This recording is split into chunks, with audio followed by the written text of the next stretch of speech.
जय हिंद दोस्तों। आज की क्लास आपके साथ। चलिए देखते हैं जो आज की क्लास है गुणा भाग पर आधारित प्रश्न। अभी 5 प्रकार से बता चुके हैं। साधारण प्रश्न, वर्गमूल पर आधारित प्रश्न, अज्ञात राशियों का मान ज्ञात करना, वर्गमूल पर भिन्नात्मक प्रश्न और जोड़ घटाव पर आधारित प्रश्न। ठीक, अब नेक्स्ट जो क्रम आ रहा है गुणा भाग पर आधारित प्रश्न।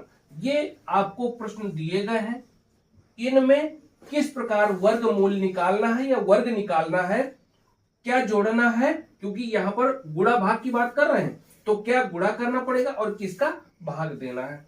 ठीक, जैसे क्वेश्चन दिया हुआ है 67 में लिखा है 1323 को किस छोटी से छोटी संख्या से गुणा किया जाए कि यह पूर्ण घन बन जाए।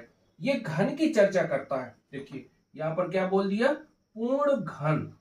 इसका मतलब कि ये जो संख्या दी हुई है 1323 यह एक अपूर्ण घन होगा। अब किसका घन है, चलिए देखते हैं। यहां पर जो दिया हुआ है 1323, इसको क्या करेंगे गुणनखंड के रूप में। और ये छोटी से छोटी संख्या 2 हो सकती है, 3 हो सकती है, ये 5 हो सकता है या 7 हो सकता है। ठीक, क्या करना है हमको गुणा करना है। तो गुणा करने के पहले इसके गुणनखंड कर दो। क्या करना है गुणनखंड। जैसे अब ये 13 और 2 और 3 लिखा हुआ है, अंदाज अगर लगाएंगे लगभग लास्ट में 3 है, तो यदि 3 है तो 3 किस संख्या से डिवाइड होती है, ये हमको थोड़ी गौर करना पड़ेगा। अर्थात कहने का मतलब यहां पर यह भी कह सकते हो कि किसका वर्ग है या किससे टूट सकती है संख्या। तो देखिए यदि लास्ट में 3 है तो 3 से तो कट सकती है संभवतः। ठीक, और इसके बाद यदि देखा जाए तो 7 से भी कट सकती है और 9 से भी कट सकती है। ये 3 तो ऐसे संख्याएं हैं कि लास्ट में 3 कट सकता है। जैसे एग्जांपल यदि देखा जाए तो 3 का वर्ग 9 हो जाएगा, कट जाती है संख्या। ठीक, यदि इसको देखा जाए तो 49 हो जाता है। और लास्ट में क्या देखा जाए 9 सत्ते 63, यदि 9 सत्ते यदि 63 में लास्ट में 3 है तो अंदाज लगा लिया कि लगभग इसमें क्या करें हम 3 से काट दें पहले संख्या को।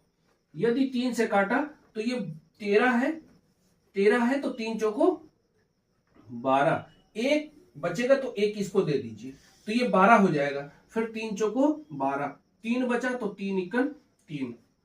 क्लियर हो गया। 3 से कट गई संख्या। कटने का मतलब है कि अभी भाग है दिलवाया है, फिर इसके बाद 3 से पुनः काटो। जब 3 से काटते हैं तो 3 इक्कन 3 मतलब एक बार जाएगा, एक अभी बच जाएगा, यहां पर एक बचा। ठीक, इसके बाद यहां गौर करिए क्या लिखेंगे, यहां एक बच गया तो उधर ले जाएंगे। जब 14 हो गया तो 3 चौको 12 और इसके बाद 2 बचा तो 2 इसको दे दिया तो 21 हो गया, तो 3 सत्ते 21। क्लियर हुआ। मतलब कहने का 4 4 1 और भागे 3 करेंगे तो 3 इक्कन 3 घटाया तो 1, ये 4 बचा, 3 चौको 12, यहां 2 बचा, यहां 2 फिर 1 उतारा तो 3 सत्ते 21, 147। ठीक, लिख दिया। अब इसके बाद देखेंगे क्या, इसको यदि 3 से फिर से काट दें, भाग दिलवा दें तो 3 चौको 12, 3 27। फिर इसके बाद यदि 7 से काटेंगे तो 7 सत्ते 49 और 7 से काटेंगे तो 7 इक्कन 7। ये बना क्या, इसको लिख सकते हैं आप। जब 3 तो ये है, एक तो 3 है, दूसरा 3 है और तीसरा 3 है।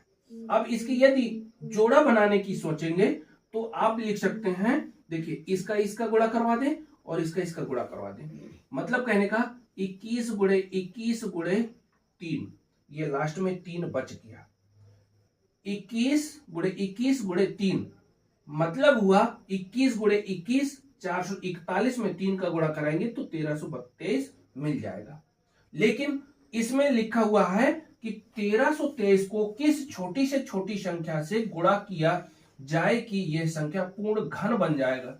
तो घन का मतलब है कि घात 3 होना चाहिए। 3 घात के लिए देखिए ये 2 घात तो बना देंगे, क्यों, क्योंकि 21 गुणे 21 लिख सकते हो 21 के घाते 2। लेकिन अभी एक तो 3 ये शेष बचा है, तो यदि इस 7 का गुणा इसमें करवा दें, क्योंकि ये विकल्प में दिया है ना, ये डी नंबर का विकल्प है, 3 नहीं, 3 का गुणा नहीं करवाएंगे, 7 का करवाएंगे। जब 7 का गुणा करवा देंगे तो 7 त्रिका 21, तो यहां पर एक तो 21 और आ जाएगा, ठीक। और 21 जब एक घातीय है और 2 घातीय है तो 21 के घाते 3 बन जाएगा। यही पूछ रहा है वो घन बनाने के लिए। घन का मतलब होता है घात 3। क्लियर?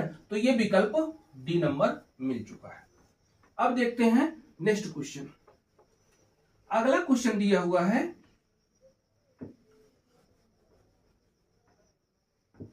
वह कौन सी छोटी से छोटी संख्या है जिससे 980 को गुणा करने पर गुणनफल एक पूर्ण वर्ग बन जाए। यहां पर पूरा पूरा वर्ग की बात करता है, जबकि ऐसी 980 दिया है ना संख्या, ये पूर्ण वर्ग ना होगी। अभी इसमें कोई ना कोई ऐसी संख्या है जो गुणा करवाना पड़ेगा, तब ये पूर्ण वर्ग बन जाएगा। जैसे एग्जांपल में इसको क्या करेंगे, 980 को काटो। किससे काट सकते हैं? 2 से काट सकते हैं, 5 से काट सकते हैं, या भाग दिलवा सकते हैं। तो पहले हम 2 से भाग दिलवा दें।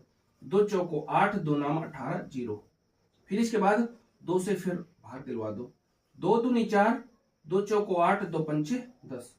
अब इसके बाद ये 5 से कटेगा।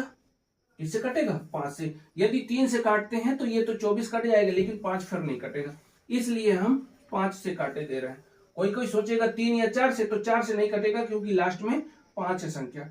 तो आप यहां क्या करेंगे, 5 का भाग दिलवाएंगे, तो 5 चौको 20, 4 बचा तो उधर, नाम 45। क्लियर? अब इसके बाद 7 से कर दो तो 7 7 49, 7 से कर दो तो 1 हो गया भाई। अब सुनो, इसमें क्या दिया हुआ है, कह रहा है कि वो छोटी से छोटी संख्या, वह कौन सी छोटी से छोटी संख्या जिससे 980 को गुणा करने पर, मतलब इस संख्या का इन संख्याओं में किसी एक में गुणा करवाना है, तो ये क्या बन जाएगा, एक पूर्ण वर्ग बन जाएगा। पूर्ण वर्ग बनाने के लिए देखिए, एक यहां पर देखेंगे 7 गुणे 7 लिख सकते हो, 2 गुणे 2 लिख सकते हो, तो ये तो वर्ग बना रहा है। 2 गुणे 2 गुणे 7 गुणे 7, बची संख्या क्या, 5। इसका जोड़ा, इसका जोड़ा, सिर्फ एक तो 5 अगर इसमें गुणा करवा दें, इसका मतलब कि ये ए नंबर का विकल्प। क्लियर? यदि इसमें 5 का गुणा करवा दें तो आप लिख सकते हैं 2 का वर्ग, 7 का वर्ग और 5 का वर्ग, ये पूर्ण वर्ग संख्या बन जाएगी। ठीक, तो विकल्प नंबर कौन सा रहेगा, ए नंबर। ओके, अब इसके बाद नेक्स्ट क्वेश्चन दिया क्या है, इसमें कह रहा है कि वह छोटी से छोटी प्राकृतिक संख्या। अब समझो भाई, इसमें हमको चेंज क्या करना है और सवाल क्या दिया हुआ, जबकि आरआरबी 2001 का ये सवाल आया हुआ है, तो इसमें सिर्फ थोड़ी से इसमें परिभाषा बदल दिया है।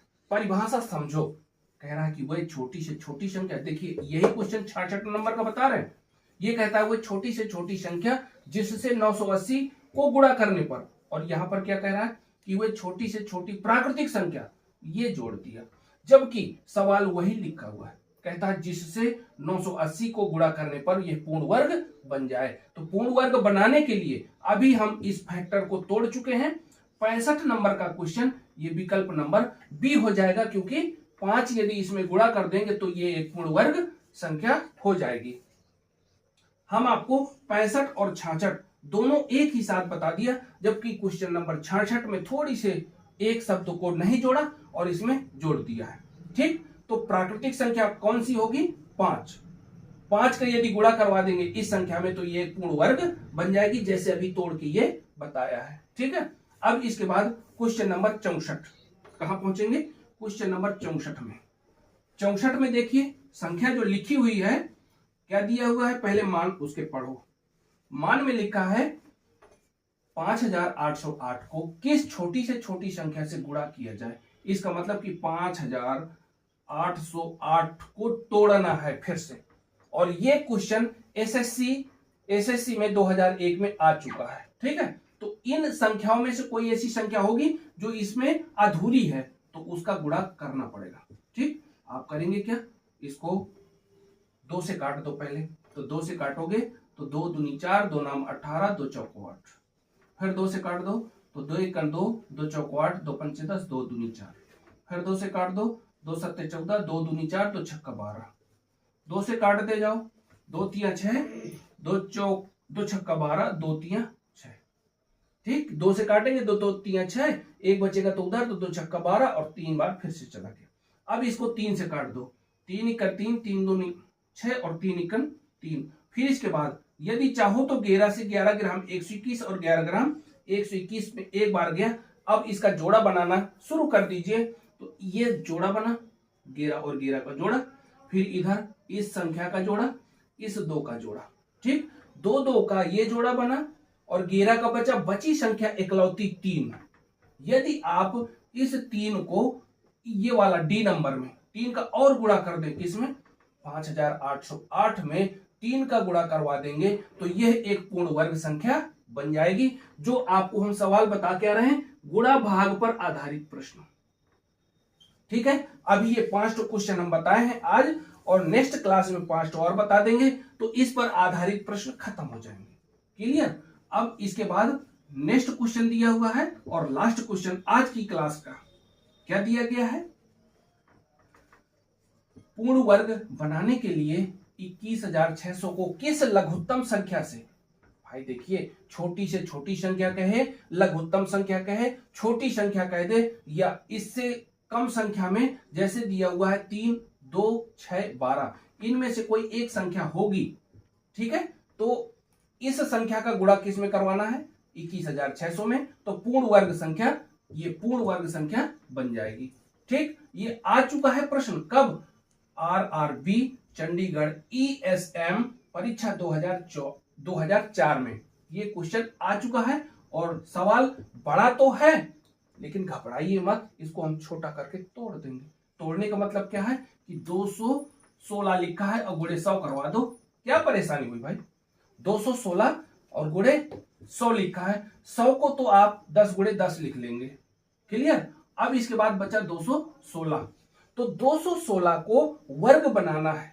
क्या बनाना है? वर्ग। और ये बना है क्या? घन। अभी घन के रूप में लिख सकता है, क्योंकि 6 गुणे 6 गुणे 6, इसको करके देखो जरा, तो 6 6 का 36 और 36 गुणे 6, 36 का 18 की 6 6 का नहीं सॉरी 6 6 का 36 हो गया, और 6 का भी गुणा करना है, तो 6 6 का 36 की 6 यहां से लगा 3, 36 का 18 3 21। इसका मतलब कि ये जो 216 लिखा है ना, 216 को भी 3 बार लिखा जा सकता है। किस प्रकार? 6 गुणे 6 गुणे 6। क्लियर? और 100 को लिखोगे 10 गुणे 10। ओके, अब सुन लो, इसमें कौन सी संख्या ऐसी है कि जो इन संख्या से मतलब छूट रही है? तो आपको करना क्या है? जोड़ा बनाओ, तो 10 का जोड़ा, इधर 6 का जोड़ा, एक संख्या बच गई ये वाली। ठीक, अगर आप इसमें 6 का गुणा कर दें तो ये एक पूर्ण वर्ग संख्या बन जाएगी। ये सी नंबर विकल्प में है। यही इस प्रकार के सवाल पूछे हैं कि भैया वर्ग बनाने के लिए, पूर्ण वर्ग बनाने के लिए ये एक अधूरा वर्ग है। ठीक, ये कौन सा है? ये अधूरा वर्ग है। पूरा वर्ग करने के लिए 6 का गुणा करना पड़ेगा। ठीक, अब इसी तरह की क्लास नेक्स्ट क्लास में आपको फिर से 5 क्वेश्चन बताएंगे।